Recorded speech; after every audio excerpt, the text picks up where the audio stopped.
हरे कृष्ण राधे कृष्ण जय श्री कृष्ण। बोलिए भगवान धन्वंतरी की जय।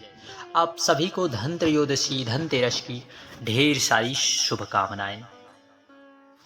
आप सभी के जीवन में सदा सर्वदा भगवान धन्वंतरी और माँ लक्ष्मी की कृपा बनी रहे। आपके जीवन में आरोग्यता आपको भगवान धन्वंतरी अवश्य प्राप्त करें, ऐसी कामना हम आप सभी भक्तजन भगवान धन्वंतरी से आप सबके निमित्त अवश्य करें।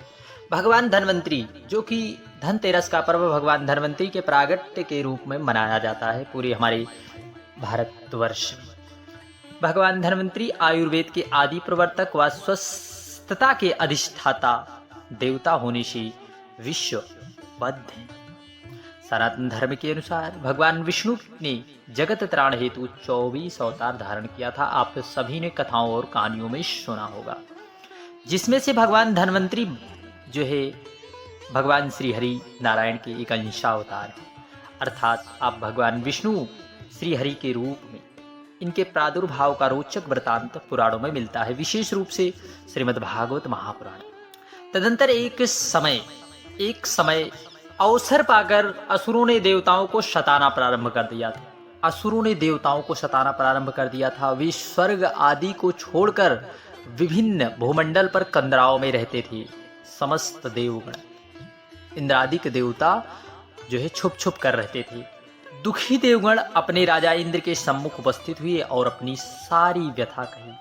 तब भगवान इंद्र देवता ने देवताओं को साथ ले भगवान ब्रह्मा जी की शरण में पहुंचे और उनसे सारी परेशानी और कष्ट को निवेदन किया।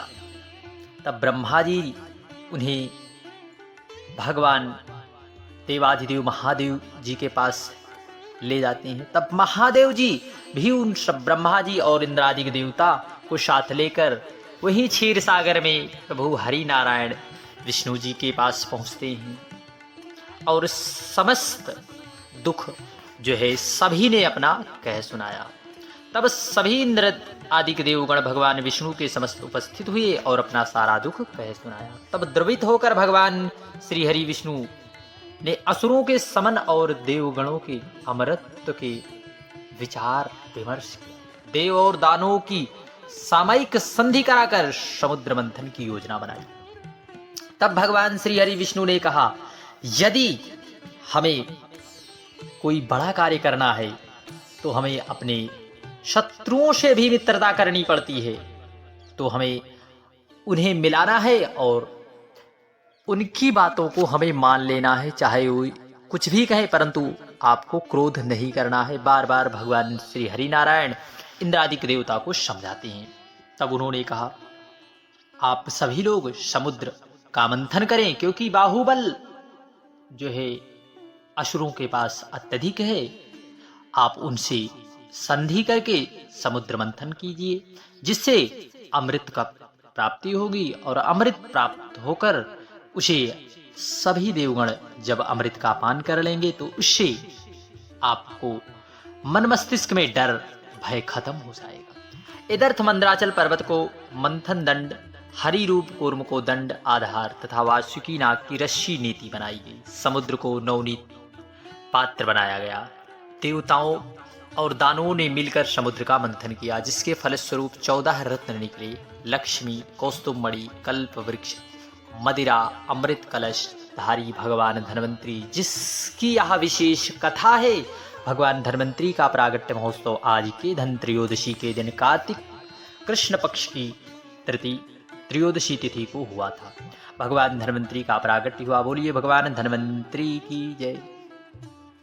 अप्सरा उच्च श्रवा नामक घोड़ा, विष्णु का धनुष, पांचजन्य शंख, विष कामधेनु, चंद्रमावा ऐरावत हाथी। समुद्र मंथन से सर्वप्रथम हलाहल विष की प्राप्ति हुई। विश्व की प्रचंडता से त्रस्त देवताओं की प्रार्थना पर भगवान शंकर ने उसको अपने कंठ में धारण। इसके पश्चात कामधेनु प्राप्त हुई, जिसे ऋषियों को अर्पण कर दिया। फिर उच्च श्रवा घोड़ा, जिसे देवराज दैत्यराज बाली को सौंप दिया गया। इसके बाद प्रसिद्ध गजराज ऐरावत प्राप्त हुआ, जो इंद्र को दे दिया गया।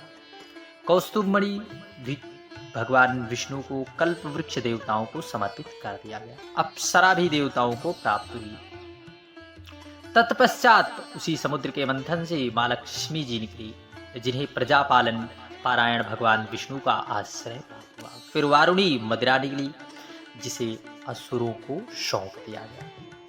अभी समुद्र मंथन हो ही रहा था कि अभीष्ट वस्तु अमृत की प्राप्ति नहीं हुई थी। सभी हताश निराश हो गए। अमृत प्राप्ति का श्रेय भगवान धन्वंतरी के भाग्य में था। इस बार अमर अवतरित भगवान धन्वंतरी प्रकट हुई और आयुर्वेद शास्त्र भगवान धन्वंतरी वनस्पति औषधि तथा अमृत कलश रखे, रत्न आभूषण वनमाला धारण किए भगवान धन्वंतरी का सुंदर रूप विश्व को लुभा रहा था। वे आयुर्वेद के प्रवर्तक इंद्र के समान पराक्रमी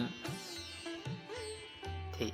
अमृत का कलश लेकर भगवान धन्वंतरी के हाथों में देखते ही देव और दानव बड़े ही प्रसन्न हुए। चालाक राक्षसों ने सुधा कुंड अमृत कलश को झपट लिया।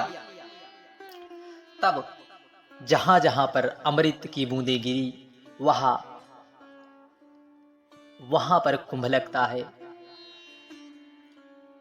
और इसी तरह देवताओं और दानों की छीना झपटी जब होती रही, तब भगवान श्री हरि नारायण ने मोहिनी का स्वरूप धारण किया और राक्षसों को मोहित कर देवताओं को अमृत पिला दिया। इसके बाद राक्षस की जो शक्तियां हैं वह देवताओं की अपेक्षा कम हो गई। इसके बाद 4 अन्य रत्न समुद्र से प्राप्त हुए। गरुड़ पुराण में भगवान धन्वंतरी के व्रत की कथा का वर्णन है।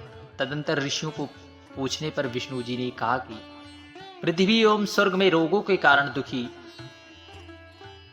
मानवा देवों की दशा से आहार्त होकर महायोगी नारद जी विष्णु के पास गए और व्याधियों से ग्रस्त प्राणियों के निरोग होने का उपाय पूछा।